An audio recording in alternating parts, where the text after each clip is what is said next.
Tu veux voir Kameto face à Benoît Costil, Adil Rami tirer un pénalty en bas de costard avec des crampons, le comeback de Jérémy Ménez, Samir Nasri entraîneur et des équipes avec un budget plus élevé que la Ligue 1. Bienvenue à la Kings League France.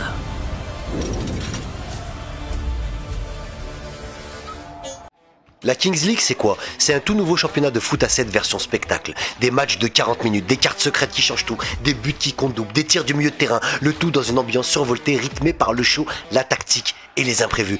Et ce qui rend ce championnat vraiment unique, c'est aussi qui se cache derrière chaque équipe. Je vais vous présenter les 8 présidents ainsi que leur effectif respectif, sachant que chaque équipe a le droit à 3 joueurs jokers. Ce sont des wildcards qui peuvent changer chaque semaine, ils peuvent recruter Messi, Neymar, Mbappé, qui ils veulent tant qu'ils ont un accord avec leur club. Et bien évidemment, on les verra jamais dans cette compétition. Mais c'est ce qui rend la compétition unique. Quel joueur, quel nouveau joueur, quel joueur peut-être connu va intégrer ces équipes-là? C'est vraiment génial ce concept. Et du domaine du génie, c'est Gérard Piqué qui l'a inventé. On va tout de suite passer à la présentation des équipes. C'est parti! On démarre avec l'équipe du président des présidents, oui, parce que Amine Mathieu, c'est lui qui dirige la Kings League France. Donc on va commencer par son équipe qui s'appelle F2R, qui veut dire foot de rue. Il sera accompagné par Samir Nasri, s'il vous plaît, en tant que coach, Jérémy Ménez en tant que wildcard, ainsi que Benoît Costil. Pour l'instant, on ne connaît pas la 3e wildcard de F2R, mais ça devrait pas tarder. On va pas rentrer dans les détails de son effectif, mais sachez qu'il y a déjà des joueurs qui se démarquent. Le premier match a opposé F2R à Karasu. Karasu qui est dirigé par le président Kameto, le célèbre streamer qui notamment a créé la K-Corp. Donc voici l'effectif de Kameto. Il sera accompagné par personne, son entraîneur il est génial, il s'appelle Sabri, j'ai oublié son nom de famille. Sinon, ses wildcards à Kameto, c'est Hicham Rougable, un milieu de terrain. Mounir Gagui qui ne paraît pas comme ça, vous voyez cette photo avec sa grosse barbe rousse, il est très bon ce Mounir Gagui. On va en reparler tout à l'heure pendant les résumés des matchs. Et en attaquant, ils ont fait le choix de Mehdi Marin. Alors ces joueurs ne vous disent peut-être rien, mais sachez que dans le milieu semi-professionnel amateur, ils sont très réputés. Ce sont des très bons joueurs. J'ai vu les matchs, on va en parler tout à l'heure. C'est absolument génial. On continue avec le Wolfpack FC, présidé par quand même monsieur Adil Rami. Adil Rami qui a investi à 100% pour ce projet. Voici l'effectif de Wolfpack FC, ainsi que les 3 wildcards qui seront Léo Collin, c'est un gardien de but, Adrien Barre, très bon Adrien Barre, un milieu de terrain, et pour finir, Gilles Berardo, dit Cessigno, un dribbleur hors pair. Bon, il n'a pas trop prouvé pendant le match face à Panam All Star, on va en reparler tout à l'heure. Voici l'équipe de Wolfpack. Wolfpack qui a affronté la team de Pefut qui se nomme Panam All Stars. On sait que c'est un Parisien, Pefut, donc il a choisi ce nom. Voici l'effectif de Pefut. Ces 2 wildcards sont Harrison Manzala, oui, l'ancien joueur qui a joué en Ligue 1 à Angers, à Amiens, et sera accompagné de Sofiane Bendaoud. Je ne le connais pas, mais il doit être très bon pour avoir été sélectionné en wildcard. Une équipe qui a beaucoup fait parler, c'est l'équipe de Squeezie. Oui, il y a Squeezie qui participe à cet événement. Personnellement, je trouve ça un peu fou. Il sera accompagné de Maxime Biaggi et de Gilsi. Une équipe avec un effectif bien fourni. Et les wildcards de l'équipe de United seront Baptiste Macon, un excellent joueur, j'ai pu le voir jouer, Anthony Scaramozzino qui a joué plus de 20 ans en professionnel, en Ligue 2 notamment, et Emmanuel Mifsud, un gardien. L'équipe de Squeezie qui a fait forte impression pour le premier match, on va en reparler. L'équipe qui a affronté United était tout simplement la Génération 7, la Gen 7, la Gen 7, appelez-la comme vous voulez. Elle est présidée par Michou. Michou qui a un effectif aussi très pléthorique, un bon effectif. Et ses wildcards seront Yacouba Silla, un excellent joueur de futsal. On aura Paul-Georges Ntep, s'il vous plaît. Bon, avec 20 kilos de trop, mais Paul-Georges Ntep quand même. Et pour finir, Hugo Rubio, que je ne connais pas du tout. Voici pour l'effectif de Génération 7, une très belle équipe présidée par Michou. L'avant-dernière équipe à être présentée, c'est celle du FC Silmi, une équipe présidée par Domingo, célèbre youtubeur et streamer. Voici l'effectif du FC Silmi et ses 3 wildcards qui seront Guilherme Fetosa, un Brésilien qui arrive des États-Unis après un passage par la réserve d'Auxerre, Adamadi un joueur futsal du Paris Akassa et international français, et André Nascimento de Oliveira di Andrezinho, un joueur du futsal de Toulouse. Voilà, on mise toujours beaucoup sur le futsal dans cette équipe du FC Silmi. Sachez que l'entraîneur est Martav, l'acolyte de Saïd Piécaré. J'ai oublié de vous préciser que Saïd Piécaré entraînera l'équipe de PFUT. On finit par l'équipe la plus atypique de cette Kings League. Ce qui m'a le plus choqué, c'est une équipe d'un groupement de joueurs professionnels qui regroupe, s'il vous plaît, Aurélien Tchouameni, Jules Koundé, Mike Maignan, Manu Koné et Mayoulou, l'attaquant du Paris Saint-Germain, le petit jeune, si je dis pas de bêtises. Il y a d'autres joueurs qui vont s'imbriquer dans ce projet. C'est un projet énorme qui est la 360 Nation. C'est le nom de cette équipe. Voici leur effectif. On peut se dire que des professionnels vont bien choisir leurs wildcards. Voici leurs wildcards qui seront Landry Ngala, Daniel Mendy, dit Dani Melo, et Skander Sichaïb. Il me semble que c'est un joueur de futsal algérien, international algérien, il me semble. Je les ai vus jouer, ils sont très bons. D'ailleurs, l'équipe de Domingo, le FC Silmi, face à la 360 Nation, ça a donné un match à rebondissement qui a fini au shootout. On se retrouve tout de suite pour les résumés des matchs. C'est parti! C'est parti pour le premier match qui opposera le Wolfpack FC de Adil Rami face au Panama All Stars de PFUT. C'est parti en 2 contre 2 rapidement avec Nicolas Martins. Nicolas Martins qui essaie de se débarrasser de Guillaume. Le Guillaume. Nicolas Martins toujours qui cherche, qui attend peut-être une solution avec le gardien. Le sec pour le 1-0. Le premier but de la Kings League marqué par un gardien. On n'a pas le temps, on enchaîne. Cette fois-ci c'est du 6 contre 6 ou du 6 contre 7, je m'en rappelle plus. Le Wolfpack FC qui fait tourner la petite déviation magnifique, subtile. Le petit lob d'Adrien Barre. C'est absolument délicieux. Quel lob astucieux. Quel lob plein de réussite d'Adrien Barre qui passe devant son défenseur pour tromper la vigilance du gardien. On enchaîne avec le 2 contre 2 Manzala pour le sec. Le sec pour le doublé.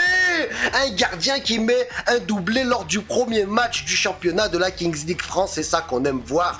Bien joué, le sec. Le coup franc de Manzala. Le coup franc bien placé d'Harrison Manzala. Il a choisi la justesse face à la puissance et c'est bien joué parce que Manzala à ce moment-là il avait une carte joker où tous ses buts à lui comptaient double. Donc c'est bien joué de la part de Manzala qui permet à son équipe de mener 4 à le penalty de PFUT.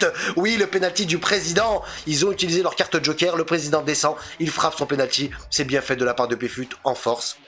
Absolument imparable pour le gardien. Adil Rami aussi qui va pouvoir enchaîner le penalty du président. Le Wolfpack FC qui dégaine son penalty du président. Adil Rami tout en style en bas de costard. En bas de costard avec des crampons qui termine le gardien tout en puissance. Sachez que c'était la deuxième tentative d'Adil Rami. La première avait été ratée de la part d'Adil Rami, mais le gardien avait trop avancé. Voilà, c'était le premier match où Wolfpack FC s'incline 5-2 face au Panama All Stars. Un super premier match véritablement. On enchaîne avec le deuxième match qui opposera F2R foot de rue, l'équipe d'Amine face à Kameto Karasu. On repart en 2 contre 2 Mounir Gagui. Je vous en avais parlé tout à l'heure. Regardez quelle élégance, on dirait qu'il n'est pas sur le terrain. La finesse de Mounir Gagui, l'élégance de Mounir Gagui, la petite passe molle, elle paraît molle. Bouchelouche le crochet, Bouchelouche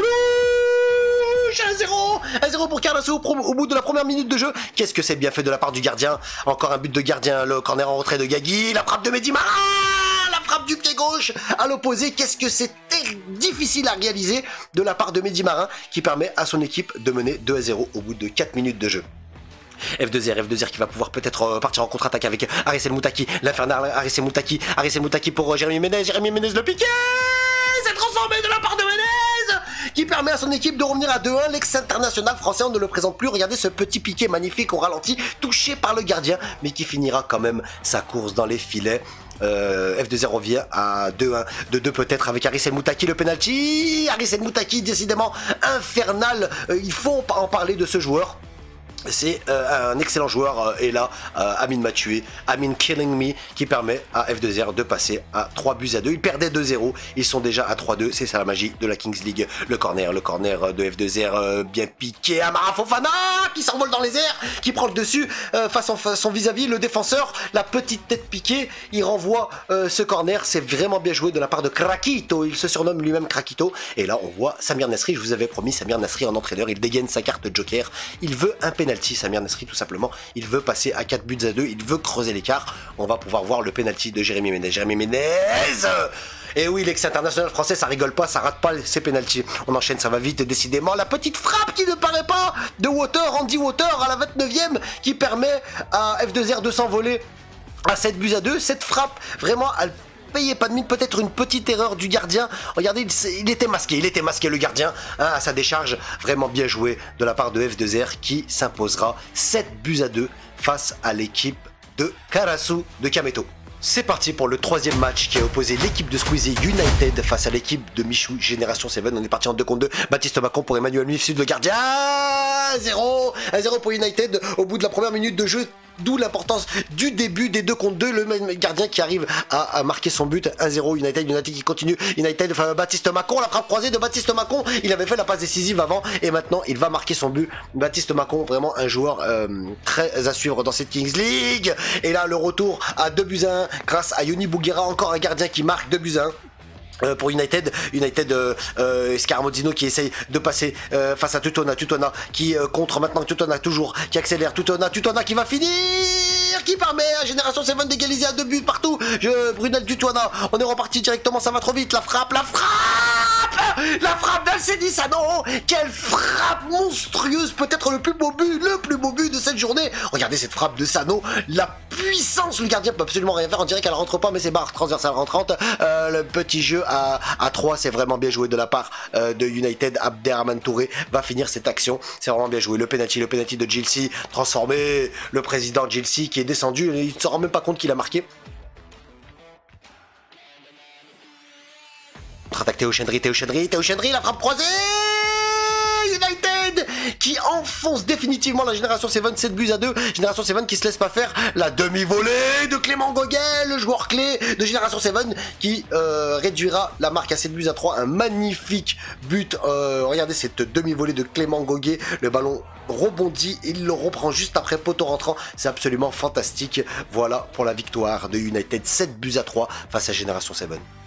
C'est parti pour le dernier match qui opposera la 360 Nation face au FC Silmi de Domingo. Et ça part fort avec Skander Sichaïb. Sichaïb, le petit râteau, il passe devant son vis-à-vis. Sichaïb, toujours la frappe, peut-être non. La passe en retrait, c'est magnifique. Il transforme Daniel Mendidi, Dani Mello, le caviar donné par Skander Sichaïb, l'international de futsal algérien. On repart du côté de la 360 Nation. Le défenseur qui tergiverse pour rendre le ballon à l'adversaire. John Suarez qui se débarrasse du défenseur, la frappe sous la barre. Quelle erreur de la défense de 360 Nation qui permet au FC Silmi de revenir à un but partout. Quel but de John Suarez. Le FC Silmi qui peut passer devant avec ce penalty d'Adamadi. Adamadi qui s'élance, la frappe d'Adamadi forte sous la barre. C'est imparable, c'est bien joué. Domingo qui va à nouveau frapper un penalty qui peut permettre à FC Silmi de s'envoler 3-1. Domingo qui prend parfaitement à contre-pied Jean-Marc Kofi. La touche avec le petit ballon par-dessus, c'est vraiment bien joué. La demi-volée de Guilherme Carvalho, un des joueurs phares du FC Silmi. Le FC Silmi qui s'envole, qui perd 1-0, qui gagne maintenant 4-1, mais c'est pas fini. La frappe peut-être de Bilou, la frappe de lointaine de Bilou, bien repris par son coéquipier Christophe Rodriguez. Qu'est-ce que c'est bien fait, il s'est jeté, il a bien senti le coup, il permet à la 360 Nation de revenir à 4-2. Le shootout de de Landry N'Gala, bien transformé, la wildcard, Landry N'Gala qui transforme son penalty qui permet à la 360 Nation de revenir. Quelle erreur, l'erreur du gardien qui permet à Ilan Hamoum de revenir à 4 buts partout. Et là, on voit Jean-Marc Kofi exulter parce que oui, ils ont remporté finalement la 360 Nation, les shootouts, ils ont remporté ce match. Jean-Marc Kofi a arrêté les 5 shootouts. Voilà pour le score. 4 buts partout et la 360 Nation l'emporte au shootout, au penalty, mais en fait tu pars du milieu de terrain, c'est une longue histoire, hein, pardon. Voilà, c'était pour le résumé du dernier match qui a opposé le FC Silmi à la 360 Nation. On se retrouve pour le classement. Le classement de cette journée 1, alors on peut pas trop tirer d'enseignement, mais quand même, sachez qu'il n'y a que 8 équipes, donc 7 matchs par équipe, donc il faut marquer des points assez rapidement. On voit déjà que Wolfpack, FC Génération 7 et Karasu sont en difficulté. Le FC Silmi qui marque quand même un point parce qu'ils ont été au bout du bout à la fin du temps additionnel à 4 buts partout, donc ça leur fait quand même marquer un point. La 360 Nation qui l'emporte au shootout, donc ça leur fait que 2 points au lieu de 3. Voici les règles et les 3 équipes qui se démarquent sont Foot de rue, F2R, United et Panam All Stars. F2R qui est premier grâce à la différence de but. Voilà pour cette première journée de la Kings League France, des surprises, des confirmations, des joueurs en feu et des équipes qui annoncent déjà la couleur pour la suite. Si t'as aimé cette vidéo, lâche un pouce en l'air, abonne-toi, active la cloche parce qu'on va suivre ce championnat semaine après semaine en profondeur avec analyse, l'actu et un max de passion. Et toi, quelle est ton équipe préférée? Qui t'a le plus impressionné? Dis-moi tout en commentaire. Personnellement, j'ai un petit faible pour l'équipe de Amine par rapport à Samir Nasri. J'aime Samir Nasri, donc je vais suivre plus attentivement que les autres cette équipe. Voilà, pour mon équipe préférée. On se retrouve très vite et vive la Kings League. A plus, salut et ciao.